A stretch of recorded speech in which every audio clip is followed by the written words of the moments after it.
World Cup authorities are expected to announce that the Argentine captain Diego Maradona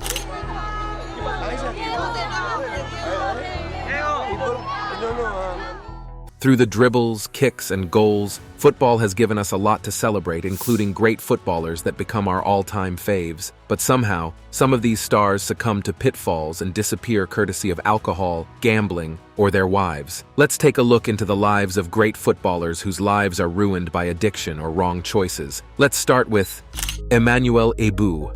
Although you can't see Emmanuel Ebou on your screen holding down defense for a team anymore, he's definitely not a player to be forgotten. Of course, Arsenal won't. He is considered a very funny player as he was always entertaining. He once asked the Queen of England if he would be the royal dog walker. Not certain you found that funny, but quite certain Emmanuel did well himself, coming straight out of Ivory Coast to make a name for himself in England. And you can tell he didn't just make a name but made millions too. A life where you can afford almost all that you dream about while earning millions in England, and more than £1.5 million per year at the Turkish side, Galatasaray. But this rich Emmanuel would soon become homeless. Yeah, homeless after he divorced his Belgian wife Aurélie, whom he married before joining Arsenal. Soon, a man who was always cheerful and funny fell into depression. He was literally scared in his own house. A house he got with his hard-earned money now belongs to his ex-wife. His other house was also put up for sale by his ex-wife, who took everything from him. He was always scared that the police would come in any time to chase him out of the house. It's not clear what Emmanuel did to Aurélie to deserve all of these, but one thing is crystal clear. It was the hardest time for Emmanuel. That period, he also lost his two close relatives during that period,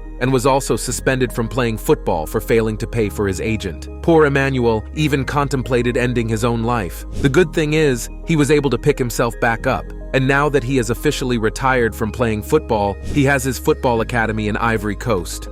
George Best. In the world of soccer, George Best, even after his death, is known to the new generation. And it's all thanks to his prowess on the pitch. Best's rise was meteoric. The Northern Irish footballing legend was signed by Manchester United at just 15 before making his first team debut at 17. Amazingly, he scored on his second appearance for the club, and ever since, his impact has been more phenomenal. He played a significant role in helping United to 2 league titles and a European Cup by the age of 22, also claiming the Ballon d'Or and becoming the youngest ever Footballer of the Year winner in the process. But this amazing talent was brought down to nothing by bottles. One question though, did Best ruin his football career with alcohol, or did football ruin his life by pushing him to alcohol? Well, in Best's case, it was the latter. After 1968 and Wembley, he thought that Manchester United would be the next big thing. He thought they would continue to win the European Cup. He thought they would be built around him. He thought his peak would come at 29 years old. And he thought he would carry on winning medals. Don't blame him. It's what he has done since he made his debut, medals upon medals. But unfortunately, United's decline was stark thereafter, and so was Best's decline. He claimed to be carrying a team in which a series of new signings flopped, leading to the club's eventual relegation and Best's acrimonious departure in 1974 at just 28. He would go on to play for several low-profile clubs such as Stockport and Cork Celtic, but never consistently captured the form that briefly made him the best footballer in the world. At this time, he had already run into the wide-opened arms of the bottle, and there he found solace that would end up ruining him. Best got addicted,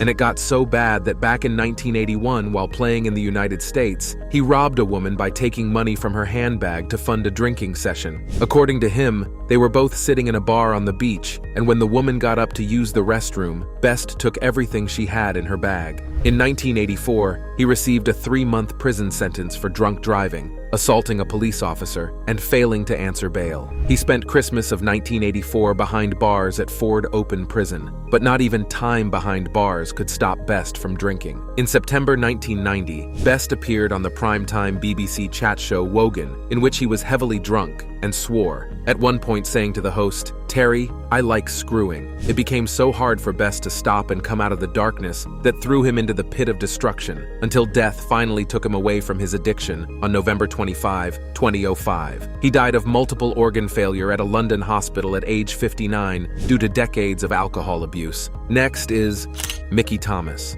who normally should have no introduction, but if you were born after 1970s, you may not know Mickey Thomas. His career was all shades of beautiful before it all ended in disgrace. His career spanned 3 decades, and he played for 13 different clubs in 22 years. He was known as the Welsh George Best, so plenty of managers took an admiring glance. The left winger burned a lot of bridges and was overlooked by clubs. For someone born in Mochtry, Wales, a village to the west of Colwyn Bay, he had humble beginnings, and on top of that, he left school without being able to read or write. His local club was Wrexham, and he ended up playing for their youth side before turning professional. That was after painfully writing to clubs to ask for a trial, however. Thomas was already playing in the Conwy League men's team by the age of 13, and he was selected to play for the Red Dragons at 15. His first 2 years weren't too dissimilar from an apprenticeship, cleaning boots, tidying the change room, and helping to maintain the stadium, but he eventually made his first team debut in 1971-72.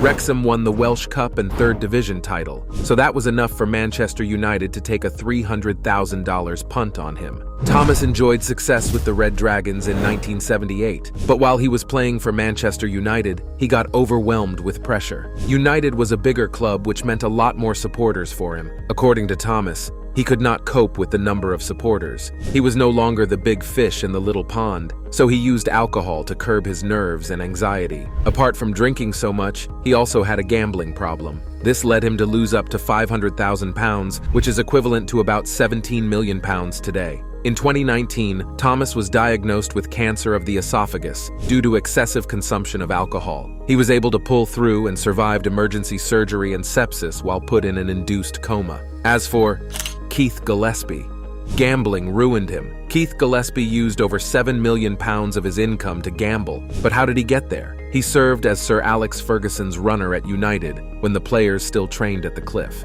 Ferguson would provide Gillespie with his wager and his football coupon before sending him to the neighborhood bookmaker to put Ferguson's wager. Accordingly, Ferguson would pay him a sizable gratuity when the wager won. Regardless, according to Gillespie, Ferguson is not to blame for his behavior. What worsened his case was when he relocated to Newcastle and realized how simple it was to place his bets over the phone. Gillespie lost all his 15 years of earnings at the top of a game that generously rewards its top players. While he was expected to make good use of his earnings, the majority of Gillespie's funds were placed with the bookies. He began his career when many still saw gambling as a safe pastime. Keith Gillespie lost £47,000 on horses in a single day. He lost another $15,000 the following day trying to recover his losses. And just like that, gradually, Gillespie lost most of his £7.2 million career earnings due to his gambling addiction. Following a petition by HM Revenue and Customs Commissioners regarding a £137,000 tax obligation, Gillespie was declared bankrupt in 2010. On top of his gambling issue, he got divorced from his wife, Audrey, a divorce that cost him over £7 million, leaving him with nothing and causing significant financial difficulties for him. Do you remember Mark Bosnich?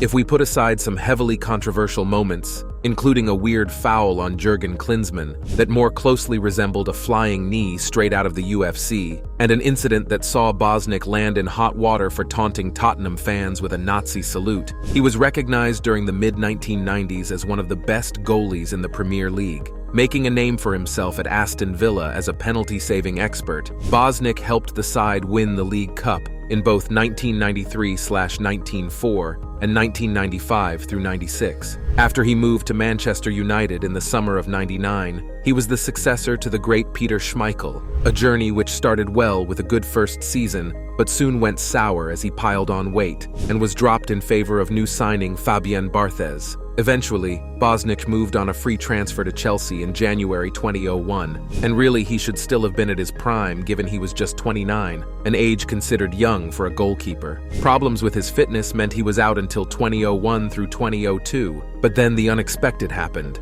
He tested positive for cocaine and was banned for 9 months and eventually fired by Chelsea. From there, the Australian spiraled out of control and became a recluse, completely addicted to cocaine to the point where he was spending around £5,000 a week on the drug. Bosnich spent 5 years in the grip of cocaine, and it basically ended his playing career, as he only played a further 12 professional games before retiring. In the end, it was a complete waste of a pretty great talent. Don't you agree? His story reminds us of Diego Maradona. The great Maradona lived a colorful life on and off the field. He believed in being either black or white and never leading his life in gray. You see, Maradona rose from the slums of Buenos Aires to become one of the most decorated football players to have walked the planet. Diego Maradona took to the sport very early in his life and made his first division debut in Argentina as a 15-year-old. He was not picked for Argentina's World Cup winning campaign in 1978, as the national coach found him too young to play. But 8 years later, it was Maradona who led La Albiceleste to their second title.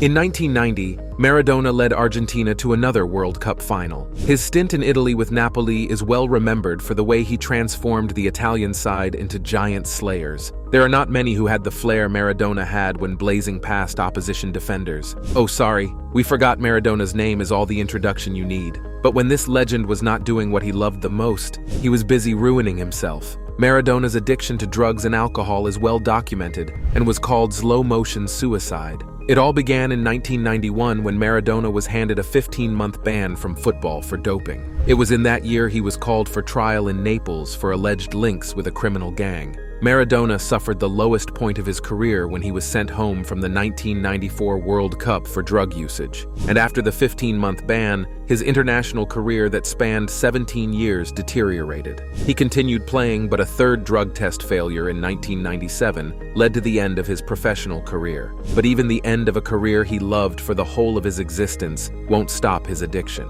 Following his retirement, Maradona struggled with drug and alcohol addiction the most. And in 2000, he nearly died after a heart failure due to cocaine addiction. Maradona went from being a supremely fit athlete who could storm his way past opposition defense to a bloated drug addict. He suffered another heart attack in 2004 and was forced to have gastric bypass surgery in 2005. Again, in 2007, he was hospitalized, this time for life-threatening alcohol-induced hepatitis. Sadly, on November 25, 2020, Maradona suffered cardiac arrest and died in his sleep at his home in Dique Lujan, Buenos Aires province, Argentina, at age 60. While addiction drove Maradona out of the pitch and to his grave, it drove this next footballer to mental issues. Paul Gascoigne. During his days as a footballer, Paul, popularly known as Gaza, was described as one of the best there was, but sadly he fell into a spiral of alcohol addiction that has blighted his life for decades. At a point in his life, Paul was recovering really fast before he heard about the death of his nephew Jay, who committed suicide in 2016. Jay was the son of Paul's sister, Anna, and the pair were quite close. He admitted that he found it difficult to stay off the booze when faced with this personal tragedy. Paul struggled too much to deal with addiction, but he was unable to beat it despite spending time in rehab. He's been in rehab 7 times and was sectioned under the Mental Health Act in 2008 and 2014. Dietmar Hamann, otherwise known as Didi Hamann, this footballer lost his earnings to gambling. While Germans are known to be in control of their emotions, Hamann is one with a difference. This is because it only took the English sport of cricket a few shows to make Didi Hamann lose his way. Before Hamann knew it, he was already putting too much into cricket, and soon it became an addiction. He soon realized that he had to take hold of a life that had spiraled out of control. He even stopped sleeping as he would stay up all night just to watch a cricket match played anywhere in the world. While he sometimes won and lost sometimes, a particular loss took almost everything from him. It was one night when the Aussies were playing South Africa in a test match. Australia collapsed for 237, a score Hamann can't forget because it cost him £288,400. As a result, his marriage began to fail, and his wife had to take their daughters back to Germany, leaving him alone with insomnia, an unlikely interest in cricket, an array of empty bottles, and a dangerously accessible bookies account. In 2008 to 2009, his final year at Manchester City, he drank too much and suffered throughout the years to get himself back, but couldn't. Garrincha. Garrincha started his professional career by scoring a hat-trick against Bonsucesso in his first game for the club. During the next 5 years at Botafogo, he emerged as one of the greatest right-wingers in the world and a one-man wrecking crew. The opposing defenders had a hard time watching the tricky dribbler. Even if they knew that he preferred going to the right, his explosiveness made him one step ahead. His skillful and slightly arrogant style of play, and a seemingly endless repertoire of dribbles and feints, quickly made him a fan favorite wherever he went. In 1957, he led Botafogo to their first Campeonato Carioca title in 9 years. It didn't come as a surprise when he was called up to the 1958 World Cup national squad due to his sensational displays. That particular Brazil team was especially famous for its attacking prowess, with Garrincha, Didi, Vava, Mario Zagallo, and a 17-year-old Pelé providing the ammunition. After sitting out the first 2 games, Garrincha started against the formidable Soviet Union. It took him only 3 minutes to throw the opposition into disarray by dribbling past 2 defenders and hitting the post. Brazil eventually won the game 2-0 with Garrincha's impressive performance, ensuring that he started every game from there on out. After setting up the first 2 of his side's goals in the final against Sweden, which Brazil won in dominating fashion, 5-2, Garrincha was voted to the World Cup's All-Star team. But off the pitch, he had begun a scandalous love affair with a Brazilian singer who, according to the sayings, had run into the locker room celebrating Brazilian players and hugged Garrincha, who was standing in the shower. The illegitimate relationship and the football player's taste for celebrity life made him somewhat less popular among the fans. However, the 1966 World Cup was a different story from the glory 4 years before, with Brazil being a shadow of its former self and getting eliminated in the group stage. It was shocking to see Brazil lose a game with Garrincha and Pelé on the field. In 1966, Garrincha started struggling to fit into a good spot, which saw him flitting between many different clubs in his homeland, before finally retiring in 1972. Garrincha battled with excessive alcohol consumption while wasting his money and time. 11 years later, Garrincha was declared dead at age 40 due to excessive alcohol consumption. Now, it's time for today's subscriber pick. This is the picture of Wilson Oruma, a Nigerian footballer with a difference. Oruma struggled to make a name for himself as part of the Nigeria under-17 team, which won the 1993 FIFA World Cup, becoming the top goal scorer of the tournament. While he isn't anything like the representation on the right, Oruma actually lost everything that he had and suffered from emotional disorder. He was reportedly duped by an unknown pastor and a fake oil businessman who was allegedly introduced by his wife. He eventually lost a whopping sum of about 2 billion naira to an investment, degrading him from riches to rags and completely ruining his life. Today, 47-year-old Oruma has gotten himself together, but he will always remain on the list of footballers who lost everything they earned. While we bring you more stories of footballers who have faced significant adversities, what do you think about the stories you have heard so far? Whose story do you find most touching? Let us know in the comment section. Next is Paul Merson. This former footballer was held in the chokehold of alcohol, drugs, and gambling. According to reports, he had lost about £7 million on his addictions. It all started when Merson was 16 years old, when he placed his first bet with his Arsenal pay packet. Since then, Merson won't stop placing bets till he loses all his money. He once spoke about how he squandered £20,000 in a single weekend and saw his marriage collapse due to his addiction. For a while, Merson slowed down, but he soon continued again, and this time, he found it very hard to let go. He revealed that he was still being given credit and being allowed to bet by bookmakers despite his well-publicized addictions. Even when Merson knows that his addiction has ruined his life, he still can't stop.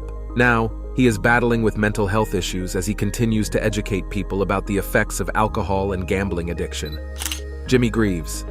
Just so you know what was ruined, we will start with the facts. Jimmy Greaves is with 357 goals, the highest ever scorer in English top-flight football, a title he bagged 6 times, and is also Tottenham's greatest ever, plundering 266 goals for the North London club. That's not all. He scored more hat-tricks for England than anybody else in history as well. But behind the lethal finishing and undeniable admiration of everyone in the game was a man with very real and serious problems. Having signed for Chelsea as an apprentice in 1955, aged 15, Greaves soon made his mark in the Blues' youth side, notching a mind-boggling 173 goals in 2 seasons before turning professional in the summer of 1957. Greaves made his full debut for Chelsea on August 24, 1957, scoring in a 1-1 draw against Spurs at White Hart Lane, and would end the season as the club's top scorer, bagging 22 goals in his 37 appearances. Despite being the hottest property in the English game, Greaves wasn't exactly rolling in it.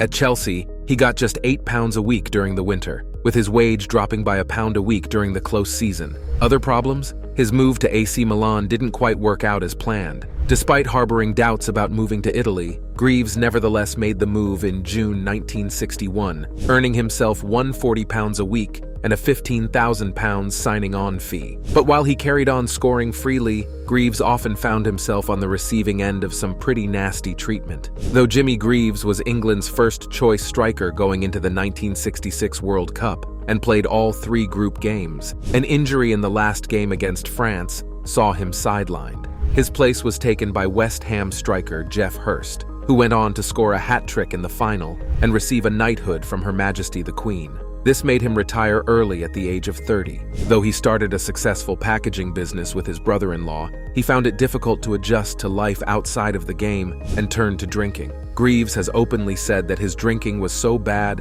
that there were large chunks of the 1970s that he simply couldn't recall. On his admission, he would drink 20 pints of beer for a day before returning home and knocking back a bottle of vodka before bedtime. He even kept a bottle of vodka next to his bed, just so he could have a drink to take the edge off as soon as he woke. After a 5-month stay in Worley Hospital for the mentally ill near Brentwood, Greaves finally stopped drinking in February 1978, and since then hasn't touched a drop of alcohol. Eventually, he had a stroke in 2015, and a frail Jimmy was wheelchair-bound, which briefly caused him to lose the use of his voice. Tony Adams. At just age 17, he made his Arsenal debut in 1983 and played for them until he retired in 2002. Adams is considered to be one of the greatest English defenders of all time. He captained England and earned 66 caps for his country, and was also skipper of Arsenal. The central defender won 4 First Division titles, 2 League Cups, 3 FA Cups, and 2 Super Cups during his time with the North London outfit. He also steered England to several famous victories, including their famous 4-1 thrashing of Netherlands at Euro 1996, where he was captain. But sadly, Adams suffered from alcoholism and also had issues using drugs. His problems started at just 17, as he used alcohol to cope with an injury that kept him out of action early in his career. Heavy drinking was a feature throughout Adams' career. He turned up to one match when he was very drunk, against Sheffield United, but still picked up the Man of the Match award. But in 1990, he spent 57 days in Chelmsford prison for a drunk driving offense.